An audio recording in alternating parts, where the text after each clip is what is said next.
let's have you guys ask some questions. Sir? Just a few questions. Como é que o senhor começou e qual é a influência que o senhor teve de alguém?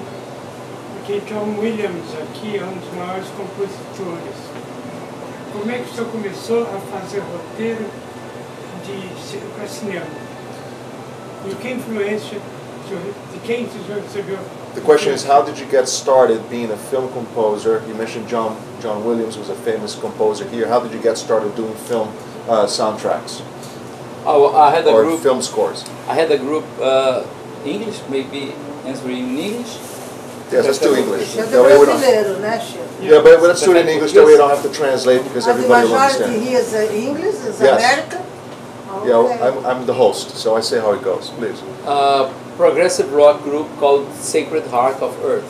And the director Jaime Monjardim saw an exhibition in the television that in Rede Manchete, and he called me to do his new TV series that we didn't know at the time, but it was going to become the huge TV success in Brazil in the 90s, what called Pantanal. It was a revolution in Brazilian television, but we didn't know that was going to happen. And for the first time, television music at those days was a very bling bling music, you know, all keyboard and very fast.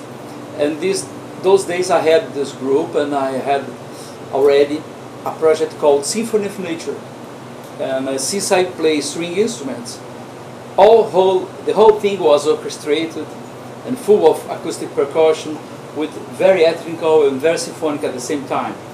When he called me to do Pantanal, all this music I had much music, and I put all in there.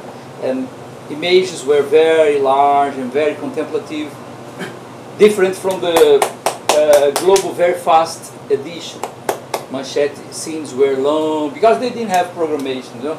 They didn't have, how to say, fast programs, so they could waste time. And this soap opera was so terrible success, and we kind of got married, you know, me and Jaime Monjardim. Kind of professional marriage, was one work after the other. And he developed his work and he wanted to film. So I started doing music for film because of concerts. And you have collaborated with him a few times, right? What? You have collaborated with Jaime a few times. I would say only with him, because the other, when he was kind of doing something, another director called me, but it was in the most with him. Posso fazer uma pergunta? Conheço muito bem o Jaime Monjardim. Trabalhou muito bem o senhor, porque ele deixou o senhor à vontade de criar também, não é isso? Ele é filho daquela Maísa, né? Imagina um menino que seguiu a mãe a vida inteira, nos camarins da vida, assim. Ele cresceu muito musical. Então eu ficava muito feliz com ele, porque ele era muito sensível. Não é só pela questão... Mas é bom quando você trabalha. Se eu faço uma coisa que a pessoa está sendo assim, não sei se é isso, é uma coisa. Se você faz algo que a pessoa, yes! Todo mundo gosta, né, de acertar, né? Então, como aquele jogador, like a soccer player, that I kicked the ball, you know, all kicks were goals, you know. So there are some times in our lives that everything we do is good, you know. Now I discovered that there are other cycles that are more difficult. Everything we do is difficult, but these are cycles. I don't know if I answered your question. O Marcos, Os discos do filme, eu cuidei para ele 5 que eu não sabia que existia dela. Ah, é? Eu cuidei dela quando ela teve aqueles países. Ah, que bacana. o Marcos, eu não tenho TV Globo, mas eu assisti aqui pela Telemundo um grande sucesso que foi A Casa das Sete Mulheres. A Casa das Sete Mulheres, né? A Telemundo passou sucesso absoluto, acredito até mais do que o Clone. O que me impressiona em você, como o falando popular, trilhista de novela, é que você trabalhou com 7 mulheres, 7 personagens totalmente diferentes. Como é que você administra, como é que você fez esse laboratório de dar uma música tão encaixadinha, tão maravilhosos para cada uma delas. O papel da Nive Maria foi um negócio assim que a gente ficava... Eu sou atriz, você sabe, né? Então, a trilha da Nive Maria e do papel da Camila Camargo era assim, um negócio de a gente ficar assim... Você hipnotizava, da Camila Morgado, né? Hipnotizava esses dois personagens da Nive. E, mas pode esquecer disso tudo, eu não vejo nada disso. Não, mas como é que você fez, assim? Everything is done before. Let me just translate the question for the, read 1 second. The lady has seen the soap opera in Brazil, which was an incredible... Don't say soap opera. Soap opera. TV series. TV series. Soap opera is so shitty stuff that we don't have movies, we have TV series. TV series. Brazilian TV series are great. Congratulations for that definition. Because soap opera is so popular.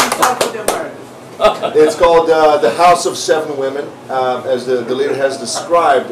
Each character, she's an actress herself, and she was quite impressed with the acting, the performances of these 7 actresses, and each one had a specific theme.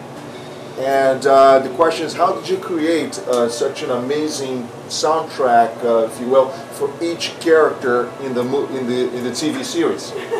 I apologize.